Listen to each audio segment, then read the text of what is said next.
Hello chess friends and welcome to Zadov's chess channel and welcome to the computer rapid chess championship that's going on now these days. It's really a beautiful tournament with all the top engines participating. We have Lila C0, Stockfish NNUE, the Komodo Dragon is also participating, the Stockfish Classical is of course performing too, and I think the result so far is not a surprise. Stockfish NNUE is in the lead, but the Komodo Dragon is on the second place, Lila C0 is on the third place, and also we have to mention the Stockfish Classical version is on the fourth place, so still the stable based engine. Stockfish is fighting among this NNUE versions. It's still a great engine, I think, and that's why it's, I think, worth to mention, because the developers of the Stockfish are really great engineers. So let's check out now one game from the Rapid Chess Championship. It's a game played by Stockfish NNUE against another top engine, Ethereal. It was in the Bogo-Indian setup, and I think there are these common strategies and the common tactics which were applied in this game. I think it's first of all a very instructive game, and of course we'll see some brutal tactics by the Stockfish NNUE version. So as usual in the top engine games, let's start this game with the sound round one and fight. So here d4 played by Stockfish NNUE, knight to f6 by Ethereal. We have c4, e6, knight to f3. Many times I've mentioned, but I'll repeat myself again. It's the so-called counter or anti-Nimzo Indian setup. Most of the times we're playing the move knight to c3.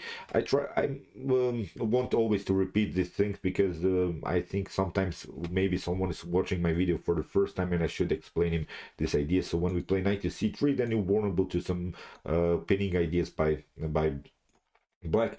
Here after the move knight to f3, we have bishop to b4, but now we can place another piece here in front of our king. We could also try, of course, knight to d2 is also possible here, bishop to d2, a much more aggressive line, bishop to e7.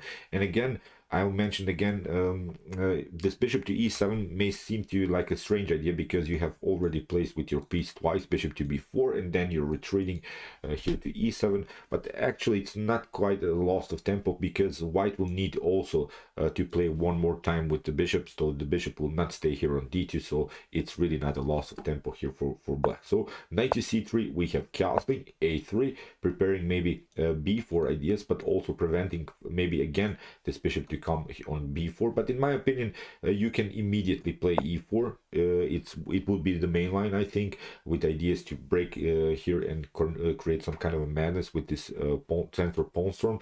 But okay, here a3 was played, and now we have b6. e4 was now played by Stockfish NNUE, and now comes the move d5. And here the d5 move is already a very aggressive line for both sides. You have to make now a decision.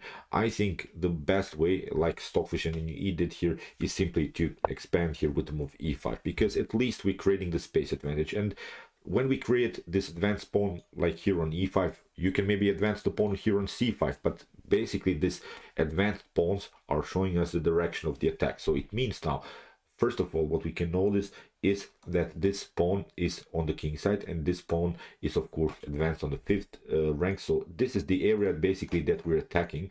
So basically this pawn is showing us really the direction of the attack. This pawn chain is really like an arrow, and it shows us that it's that side of the board which we should attack. Sometimes we can maybe counter attack on the queen side, but I think one of the best ways is here somehow to block the queen side and attack the king side. So that's the main goal of this setup. Here after move knight to e4, you don't want to take, of course, knight to e4, d takes e4, then you have to move the knight somewhere, and then you lose your d4 pawn. So the best way here is to proceed with bishop to d3. And if it maybe if black plays here now maybe knight to c3, b takes c3, I've analyzed now one line, and I think you should be really familiar with this line, bishop to a6. If black, for instance, plays this move in order to pin you, of course preventing this move c takes d5. If you play that, of course you lose simply your bishop.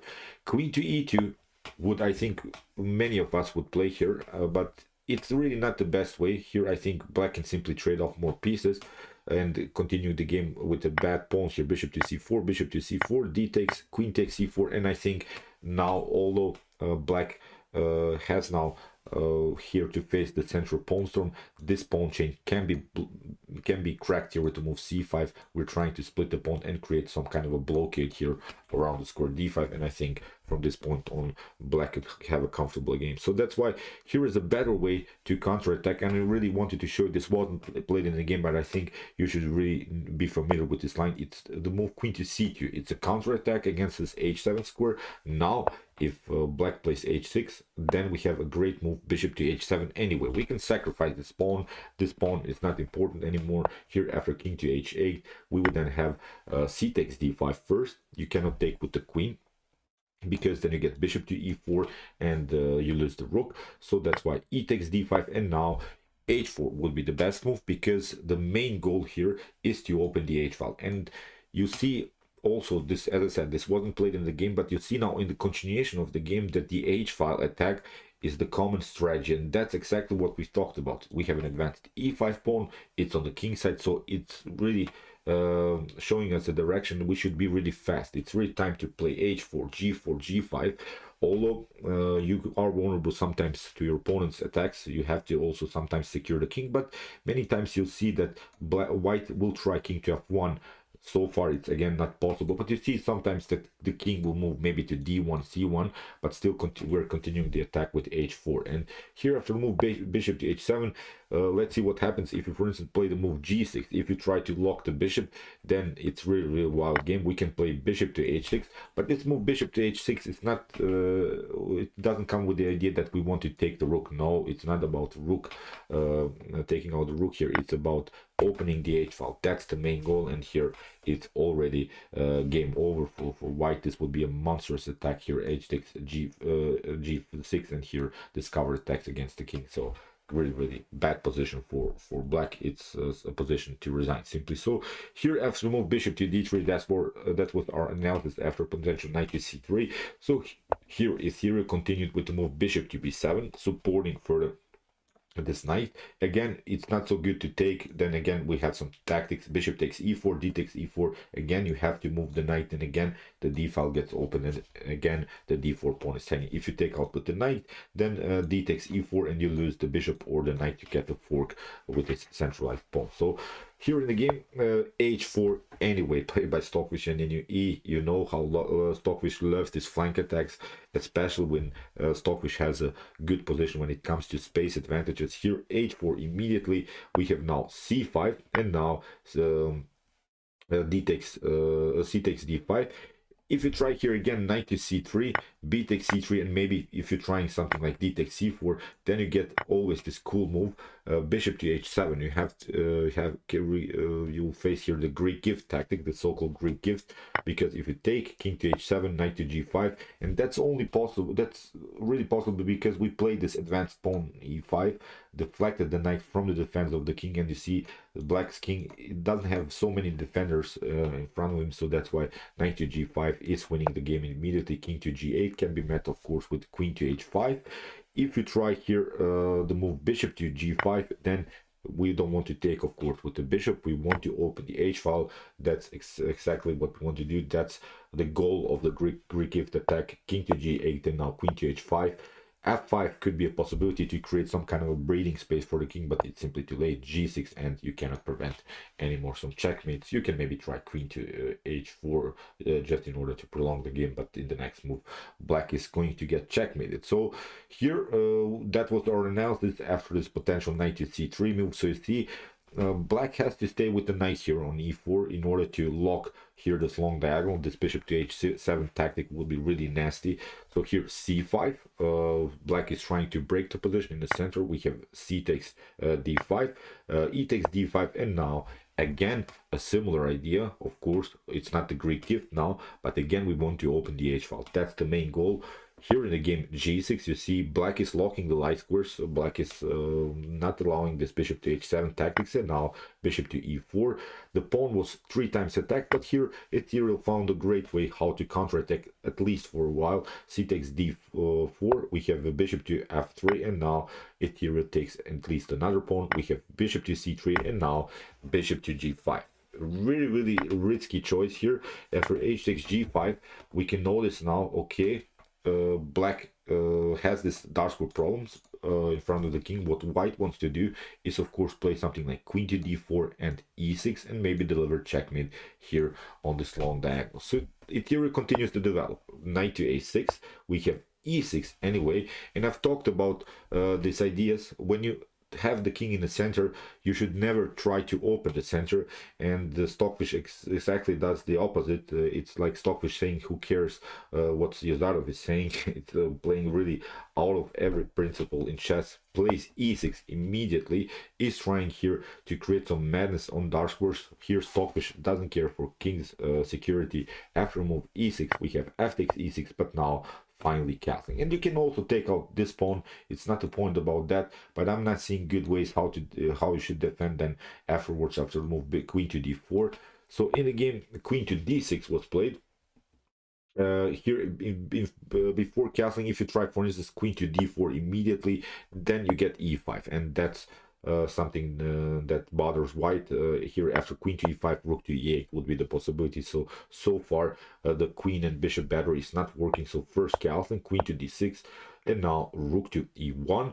We want of course to create now a blockade against this backward pawn, because what black would love to do in this position is to advance the pawn. If black manages to do that, if black connects these pawns, 2 pawns on the 5th rank, then you see this bishop could get kicked away by the central pawn storm, could be really paralyzed by the centralized pawns. This would be, I think, a bad position for white. So that's why white needs now to create a blockade against the square on e5. And here rook to e8 played by Ethereum. Ethereum is trying to advance the pawn, so that's why bishop to e5 has to be played. If you don't play it, I think black is much better. Here queen to d8 and now queen to d2. We have now rook to f5. You see Ethereum is trying to get some kind of advantage here, trying finally to advance the pawn. We have bishop to g4 after rook to g5.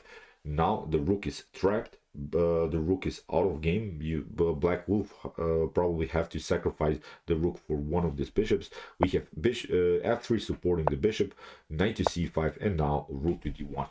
Look at this setup by Stockfish NNUE. Both bishops very active, both rooks on most active files, D and E file. Bishop very dangerous on e5. Queen is very active, although the queen could maybe need some kind of an improvement, but still I'm worried when the queen gets somehow here on dark squares, then it's really game over. After move rook to d1, knight to d7 attacking the bishop, bishop to g3, and now finally rook to g4. Because if you try to advance the pawn here with the move e5, it's not so good. You get deflected, bishop takes d7, queen to d7, and then you lose the rook, so the queen would be a little bit overloaded. So that's why you have to take out here the finally the bishop after f takes g4, finally e5 for Ethereum. And let's stop and again evaluate the position a little bit. Black has finally reached this goal. Black has finally connected 2 pawns in the center, although black is down the exchange, but these centralized pawns are very annoying to handle, so they're restricting this queen's rook's ability to play. What to do here in this position? One of the best ways here is simply to search for new activities. We have here to notice there are these rooks, there is this queen on the board.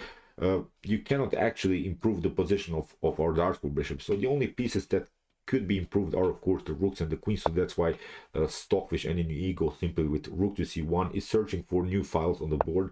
We have d4, a very intense move here also by Ethereum, liberating the long diagonal for the light square bishop. We have queen to b4. You see again a new move in which we're searching at least for new squares on the board. We're searching at least maybe here for the square d6.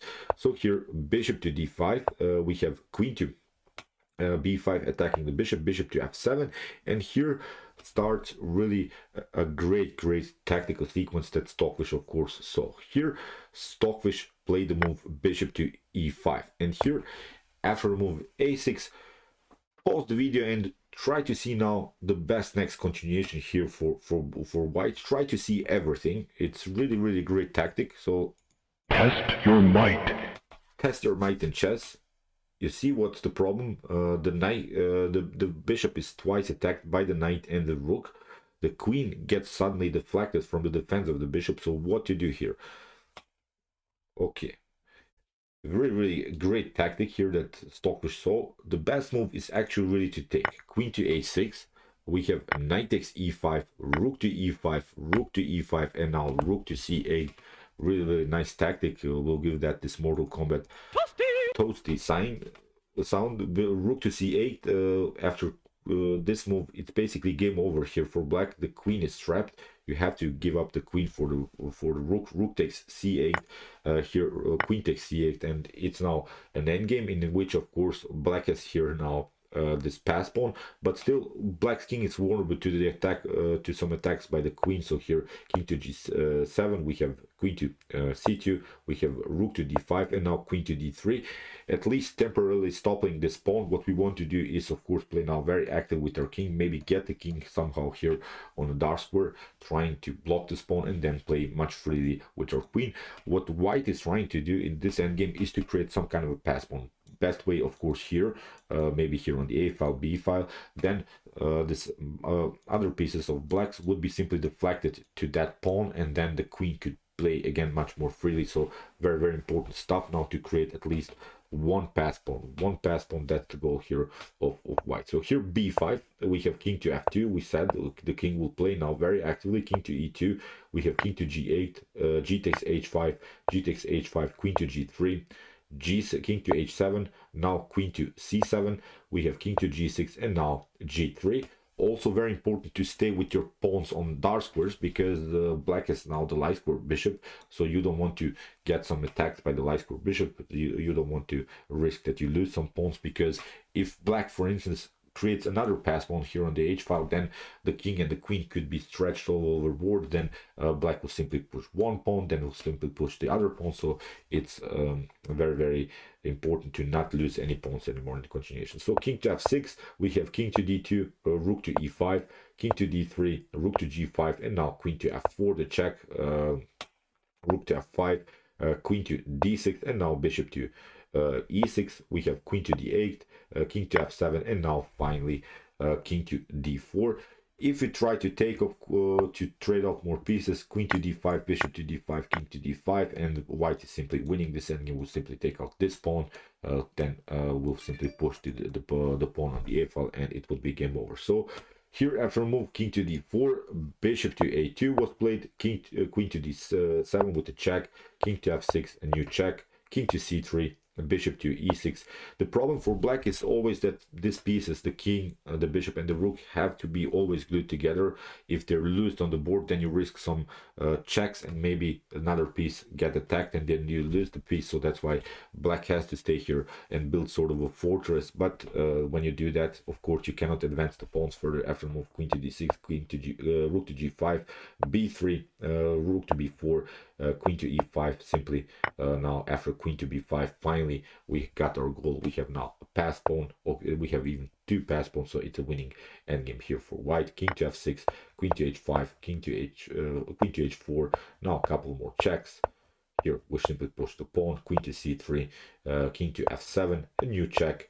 It's easy now for white to play the game. Every move is basically good. After queen to f4, we have king to g6, now g4, king to g7, queen to g5, again new checks, and here it was game over. After queen to h3, a couple more moves, the game was prolonged, but this was game over. So great attack by Stockfish NNUE received. This is really wild stuff, crushing the Bogo like this with this move knight to g4, really creating some madness. I think it was a beautiful chess game. It was, I think, a very instructive game for me, as I'm preparing some lines against the Bogo-Indian, and I think I've reached many times this several positions, so I can use this ideas, I can use these elements. What Stockfish NNUE did here, really beautiful game against also, of course, a strong engine. And as I said, Stockfish NNUE is in the lead of this very cool event of the Rapid Computer Chess Championship. So okay, I hope that you enjoyed this game. I enjoyed it really a lot. Really instructive and brutal chess game. If you want to see more attacks like this, check out my commented chess games play by computer series. Here's the link. And if you want to see maybe the humans battling in their best chess games, check out my commented chess games, the best chess games of all time series. Here's also the link. And if you like this content, don't forget to subscribe to my channel. See you soon with some more videos, and chess is the best, of course.